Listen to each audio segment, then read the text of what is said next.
It has been exactly 30 years since the nuclear destruction of Raccoon City. 30 years. Wow. And we have two protagonists. So let's start with the new blood, Grace Ashcroft. Grace is a fascinating addition. The report describes her as an FBI analyst, but, and this is crucial, she is not a soldier. Not a cop. Not a cop. She's a bookworm. I love that. I mean, we're so used to playing as these super cops or special forces. Playing as an analyst, it just changes the whole dynamic. It does. But the name, Ashcroft, that is a deep cut for the hardcore fans, isn't it? It is a massive deep cut. The report confirms Grace is searching for the truth about her mother's death, and her mother was Alyssa Ashcroft. So for those of you who didn't play every single spinoff in the early 2000s, who is Alyssa Ashcroft? Alyssa was a playable character in Resident Evil Outbreak, which came out in 2003. She was an investigative journalist who survived Raccoon City. And for years, fans have debated if Outbreak was even canon, right? Oh, yeah, because it was this weird online multiplayer experiment on the PS2 way ahead of its time. Way ahead of its time. And by making Grace the protagonist and explicitly linking her to Alyssa, Capcom is finally confirming it. Outbreak is canon. That is huge for the lore nerds. But it gets even crazier. The report talks about this theory, about Grace's father. And when I read this part of the analysis, my jaw just hit the floor. This is where the speculation goes into overdrive. Right. The report notes that Grace has unique blood, the villains want her for her genetics, and the prevailing theory, based on the timeline, biological markers, is that her father might be Leon S. Kennedy. Leon. The idea that Leon is secretly a dad is, I mean, it changes everything about his character. He's always been this lonely, wandering samurai type. It's a compelling theory, though, biologically. Just think about it. Alyssa was exposed to the T-virus in Raccoon City, but she survived. And Leon was infected with the Las Plagas parasite in Resident Evil 4. Even though he was cured, the report suggests some remnant DNA is still there. So you combine a T-virus survivor with a Las Plagas survivor. You get Grace. A genetic anomaly. Wow. It explains why she's so valuable to the villains. It explains the father-daughter dynamic the report describes between her and Leon in the game. It's not just a mentor thing. It's potentially biological. And it adds this whole layer of tragedy. Does he even know? Does she know? Exactly. So speaking of Leon, let's talk about our second protagonist. He's back. He's in his 50s. And the report uses this specific Japanese term to describe his look. Ikyoji. Right, Ikyoji. It basically translates to a cool, sophisticated older man. You know, think George Clooney, but with a tactical vest and a lot of zombie trauma. Perfect description. But he's not just cool. The analysis points out that he's traumatized. He's darker. Well, he's been fighting this war for 30 years. He's tired. And that weariness, it really plays into the gameplay, which we'll get to. But narratively, it's this beautiful contrast. You have Grace, the innocent seeker of truth. And Leon, the jaded veteran who just knows too much. And they're up against a new villain. Victor Gideon, ex-Umbrella, obviously. Oh, of course. But he's also part of the Connections, the crime syndicate from RE7.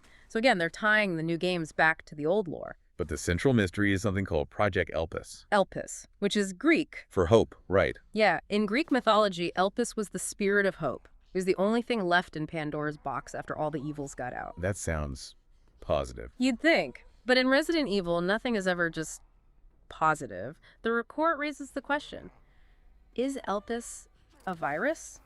Is it an entity?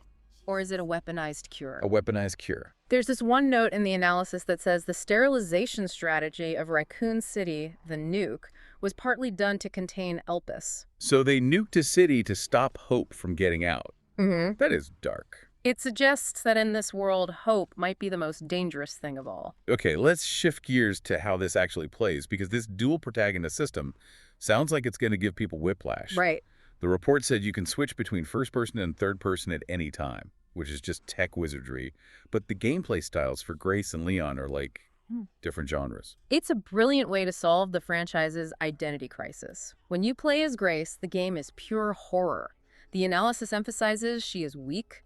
Stealth isn't an option, it's mandatory. She can't stand and fight a room full of enemies. Oh, I know. And her inventory, only 8 slots in 2026. That's brutal. That's old school Resident Evil 1 stress. It's classic survival horror. You have to make these hard choices. But look at the items she carries. An asthma inhaler. Which means a stamina mechanic, right? She can't run forever. If you panic and run, you lose breath. You get vulnerable. And then there are the suicide pills. Yeah, I stuck to that line. suicide pills. That implies a mechanic where if you get infected or captured, you have a last resort. That is incredibly grim for a mainstream game. It highlights the desperation. You're not a hero saving the world. You're just trying not to become a monster. But the most innovative mechanic for Grace is hematological crafting. This is where it gets metal. She collects infected blood from the environment to make stuff. She uses the virus to survive the virus. She collects blood from puddles or containers and crafts ammo or these little shivs for self-defense.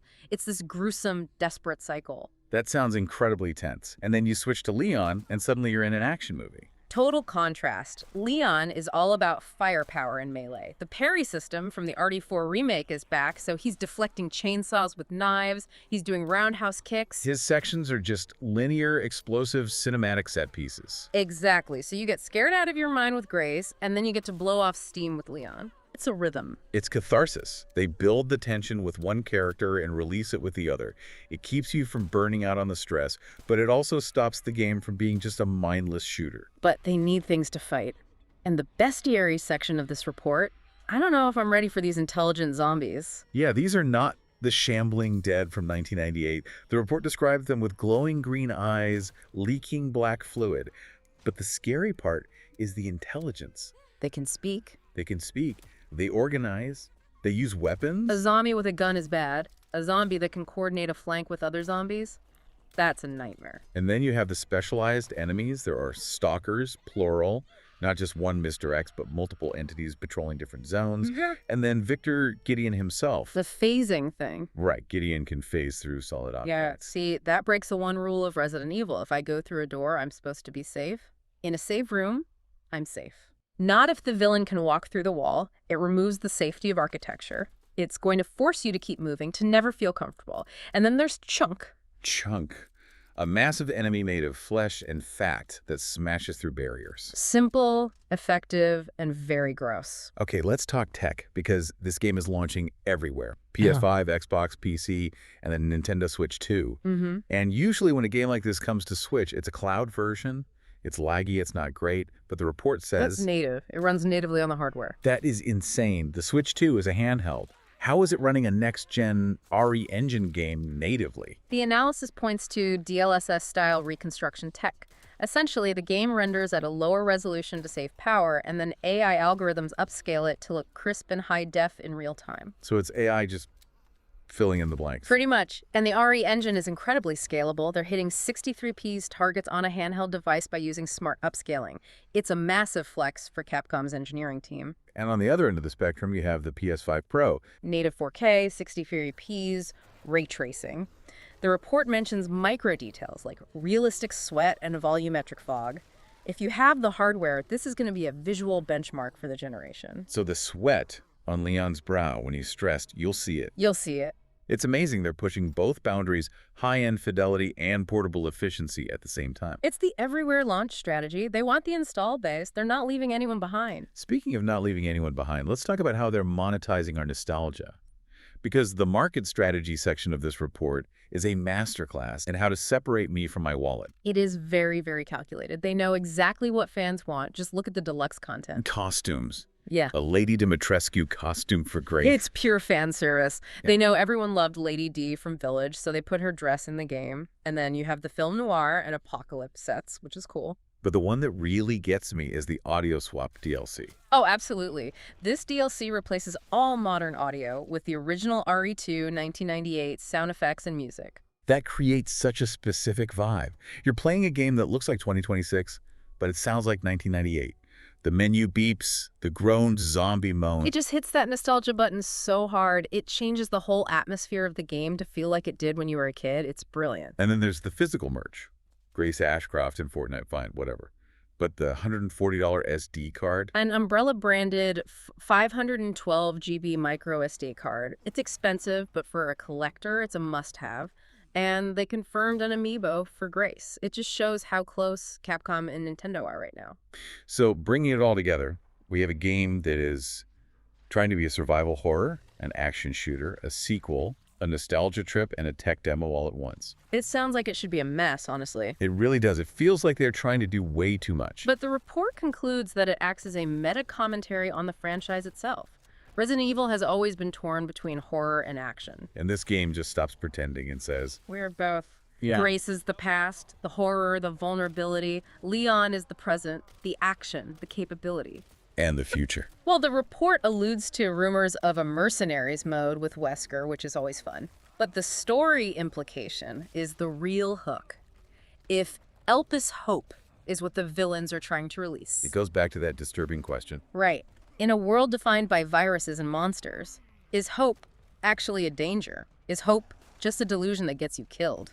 That is a cheerful thought to leave us with. Hope is a virus. It's Resident Evil. It's not supposed to be cheerful. It's supposed to leave you uneasy. True. Look, if you want to get ready for February 27th, the report suggests, and I agree, go back and play the Resident Evil 2 remake. Get reacquainted with Leon, and if you can find a way to play it, check out Outbreak. It seems like Alyssa's story is going to be crucial context for understanding Grace. Absolutely. Context is going to be key for this one. February 27th, people. The wait is almost over. We'll be playing it day one, and we'll be back to discuss every single scare, every plot twist, and whether Leon is actually a dad. Thanks for listening to this deep dive. Stay safe out there. And watch out for the green eyes. Catch you next time.